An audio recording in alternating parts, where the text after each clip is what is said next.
cup of tea. Have a cup of tea. Have a cup of tea. Have a cup of tea. Okay. Well, welcome to the first of our Humboldt Tea Times with our guest today, Eureka Mayor Kim Bergel. And we're in the beautiful, actually, Eureka Visitor Centre, which actually didn't open that long ago. It opened just a few months ago, and I think we might be one of the first crews to come in here and film. I think that might be right. It's really wonderful to be here. Kim, do you drink tea? I do. Good. Well, we'll start with some tea. Thank you. And there's milk and sugar as well. So how are you? I'm great. That's very good. Yes. Now, last time we met, you were running for mayor, but of course you've got so much experience of being on the council before that. How is the new role going for you? I'm really loving it. It's an adjustment. It's just a different expectation, but I'm really enjoying it. I enjoy being out with my community. That's the most important piece. It is a bit different because you had 8 years actually as a council member fighting for your community. You actually represented 2 different districts, didn't you, over the time? But now it's so different. You're chairing the community, etc. How is that working? How are you adjusting? I'm loving it. So as you may know, mental health is a huge passion of mine and finding solutions for that. And so as mayor, I've created a mayor's initiative, and we've already begun that. We've had our first town hall, and we'll be continuing to focus on that.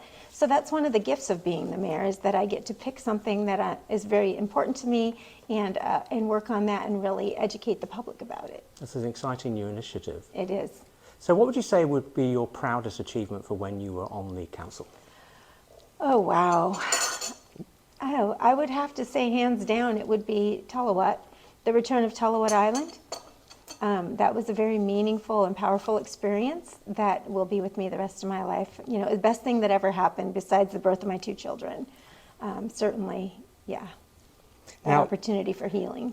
Now, last year, the Sarah Bareilles concert was a massive success. And I think it also brought an enormous boost to, if you like, the psyche of Eureka and to the county. What thoughts and plans do you have for building on that success and maybe something that's going to be a big legacy for Kim Bergel's term as mayor? Well, we'll see. So Kim Bergel's legacy for being mayor is that I really want to get a lot of work done. I want to get, you know, I believe a healthy community lifts each other up, and I really want to increase that kind of behavior in our community and work together through these mental health town halls. I think that's going to be really important. Something I'm looking at now that I've been looking on actually for the last 8 years since I've been on council is a kindness movement, something similar to what they've done in Anaheim. It's a month-long situation, and they had the Dalai Lama speak. So you just never know what could happen, you know. There's lots of exciting things. Lots of exciting things, potential, right? Yeah, absolutely. Now, I mentioned that we're in this really quite wonderful place, the Eureka Visitor Centre. This opened, well, not that long ago, just a few months ago, towards the end of last year. What do you see as other projects that could really revitalise the downtown Eureka area, similar to this, where the community can really gather and share in the experience? Yeah, well, I'm a fan of festivals, concerts, community being together in whatever way that looks like, whether that's a cleanup, whether that's a party, whether that's dancing, you know, all of those things I think engage us and get us together. Getting together and being engaged together is I think it's whatever that takes.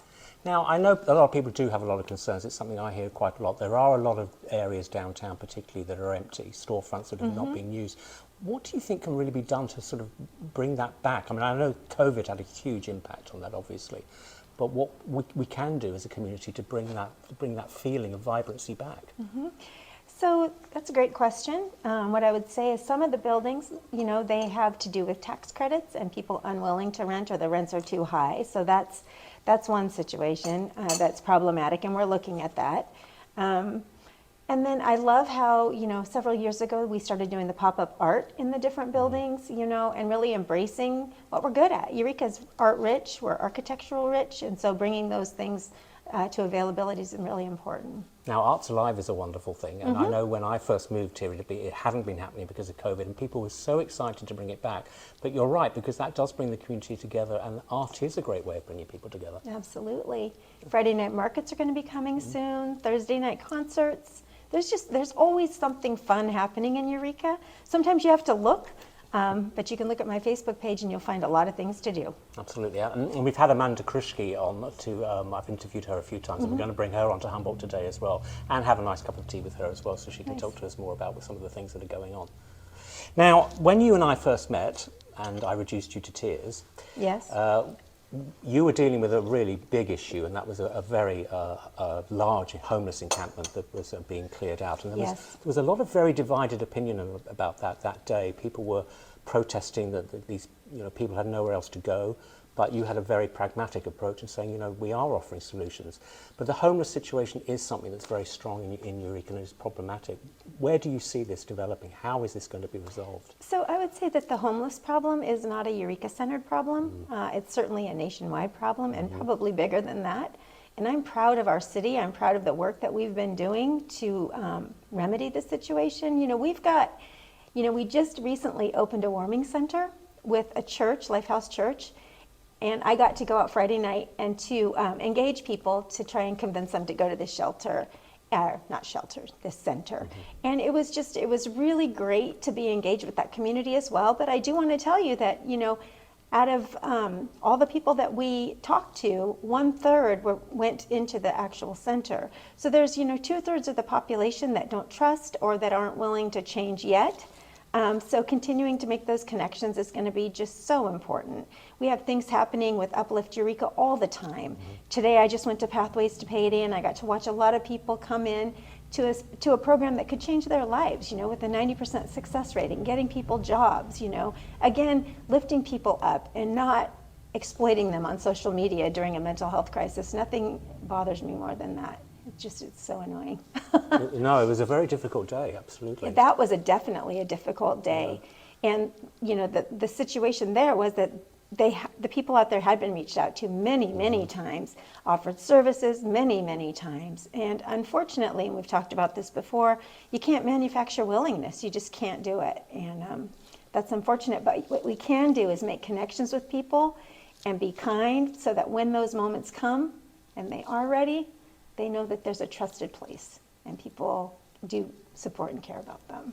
And there was an initiative recently, it was an open forum, I believe it was a couple of weekends ago, that you chaired, where the idea of tiny homes and small homes and legal encampments may be something that's in Eureka's future. Yes, in fact, the city is set up to do that if a nonprofit could come of it, made themselves available and could meet all of the different pieces of the puzzle to make that work.